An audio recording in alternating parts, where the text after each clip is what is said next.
Les bénéfices d'un mois sans alcool, réponse dans ce reportage de Clémence Gardeil, Benoît Lordelot, Denis Moreau.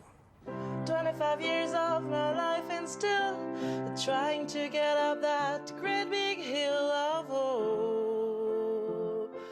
Ce mois de janvier, Élise a décidé de lui donner un nouveau tempo.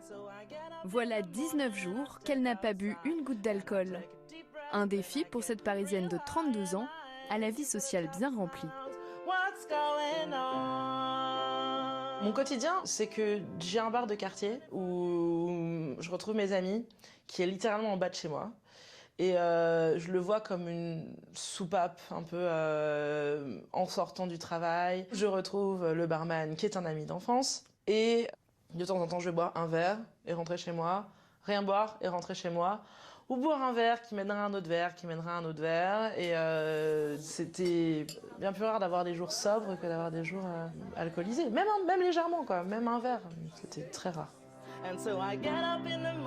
Après quelques jours sans alcool, Élise ressent déjà les bienfaits sur sa santé.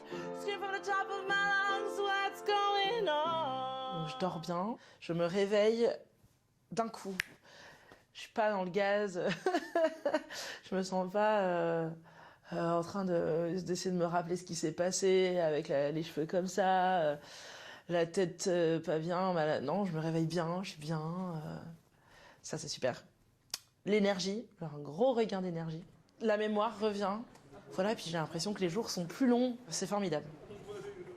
Même si elle ne boit plus, la jeune femme reste fidèle à son bar de quartier. Coucou! C'est un poussin? Voilà.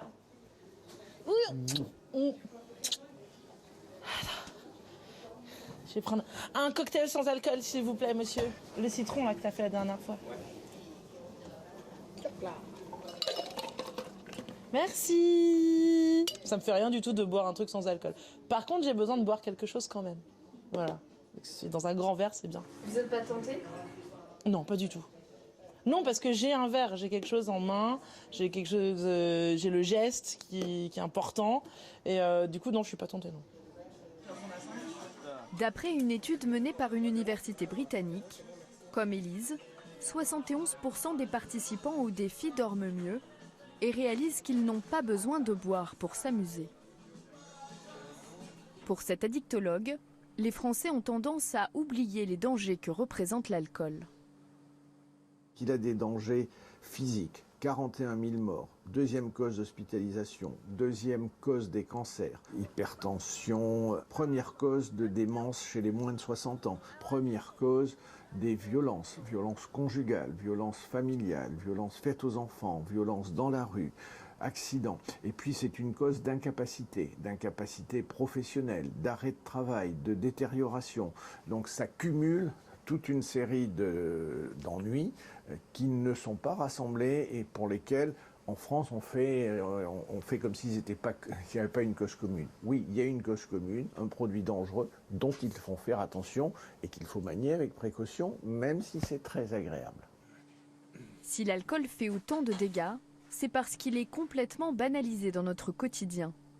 Celui qui ne consomme pas est hors société. On lui demande pourquoi il ne consomme pas. Et cette pression permanente, elle est liée au fait que l'économie de l'alcool a besoin des gros consommateurs, des gros buveurs, puisque ce sont ces gros buveurs qui font les bénéfices.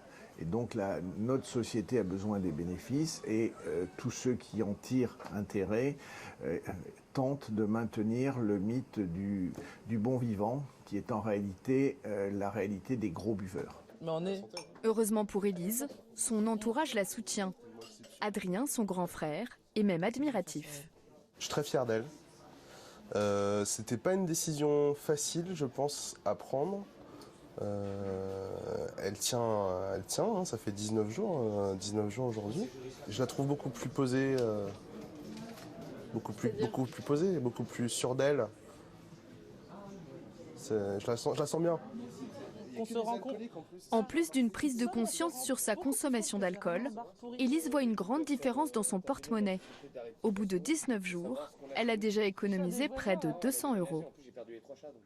Voilà, et pour parler du Dry January, on reçoit sur notre plateau Clémence Gardeil, qui est journaliste à la rédaction. Bonjour Clémence. Bonjour.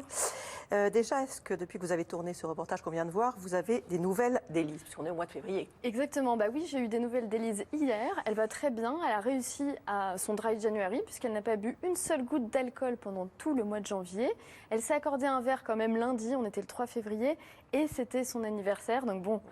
On la comprend. Pour elle, cette expérience, c'est un vrai déclic. Elle le dit dans le reportage. Elle dort mieux, elle a plus d'énergie, elle se sent globalement physiquement beaucoup mieux et ça lui a donné des idées pour la suite puisqu'elle s'est fixée de ne boire à l'avenir qu'une seule fois par semaine, seulement le week-end et uniquement si elle sort. D'accord. Alors pour Élise, vous venez de le dire, c'est plutôt un bilan plus que positif.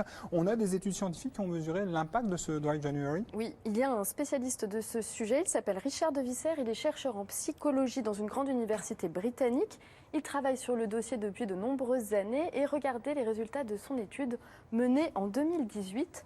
67% des participants au Dry January ont plus d'énergie, 57% ont une meilleure concentration, 58% ont perdu du poids, 54% ont une plus belle peau. Ça, c'est vraiment pour le côté santé. Il y a aussi beaucoup d'autres aspects positifs. 88% des participants ont économisé de l'argent, 82% entament une réflexion sur leur consommation d'alcool et 80% ont le sentiment de contrôler leur consommation. Effectivement, l'économie, ça peut être intéressant pour les jeunes. Effectivement, c'est ce qu'elle disait. Économiser près de 200 €, c'est quand même très important. Donc la dimension psychologique est très importante. Tout à fait. Et le Dry January, ça a même des effets sur le long terme. C'est ce que montre aussi l'étude du chercheur britannique. 6 mois après l'opération, les participants à l'initiative boivent en moyenne 1 jour de moins par semaine et leur consommation d'alcool diminue puisque lorsqu'ils boivent, eh bien, ils boivent en moyenne 1 verre de moins.